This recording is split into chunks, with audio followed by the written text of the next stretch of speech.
Hello అందరికీ welcome back to mini blog. నేనైతే Nancy కోసం ఆఫ్టర్నూన్ లంచ్లో పప్పు అన్నం అయితే ప్రిపేర్ చేశానండి. అదైతే చాలా ఈజీ అనమాట, పిల్లలకి త్వరగా డైజెస్ట్ కూడా అయిపోతుంది అనమాట. ఇప్పుడైతే నేను 2 స్పూన్స్ కందిపప్పు అయితే తీసుకున్నాను. నెక్స్ట్ అయితే టీ గ్లాస్తో హాఫ్ గ్లాస్ రైస్ అయితే తీసుకున్నానండి. ఇప్పుడు తీసుకున్న రైస్ని అలాగే పప్పుని కూడా క్లీన్ చేసేసుకుంటున్నాను వాటర్తో. క్లీన్ చేసుకున్న దాంట్లో అయితే నేను ఒక గ్లాస్తో వాటర్ అయితే యాడ్ చేసుకున్నాను. వాటర్ యాడ్ చేసుకున్న తర్వాత నేను ఒక హాఫ్ టీ స్పూన్ అయితే సాల్ట్ యాడ్ చేశాను. సాల్ట్ యాడ్ చేసిన తర్వాత నెక్స్ట్ కొంచెం చిటికెడు పసుపు కూడా యాడ్ చేశానండి. నెక్స్ట్ నెయ్యి కూడా 1 స్పూన్ యాడ్ చేశాను. నెయ్యి ఎందుకంటే త్వరగా కుక్ అయిపోతుంది, అలాగే పిల్లలకి హెల్దీ కూడా అనమాట. సో నేను నెయ్యి కూడా యాడ్ చేశాను అనమాట.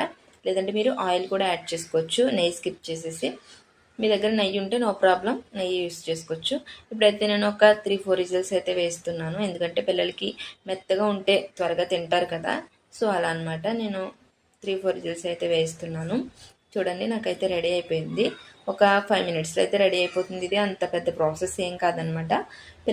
పిల్లలైతే చాలా ఇష్టంగా తింటారు ఇది. నేనైతే కుక్ అయిపోయిన తర్వాత కూడా 1 స్పూన్ నెయ్యి అయితే తీసుకున్నాను. టేస్ట్గా ఉంటుంది, త్వరగా తింటుంది కదా అని చెప్పేసి నెయ్యి యాడ్ చేసుకున్నాను అనమాట. నాన్సీకి అయితే చాలా బాగా నచ్చింది అనమాట, బాగా తిన్నా అది కూడా. వీడియో నచ్చితే లైక్ చేయండి, సబ్స్క్రైబ్ చేయండి. Bye bye.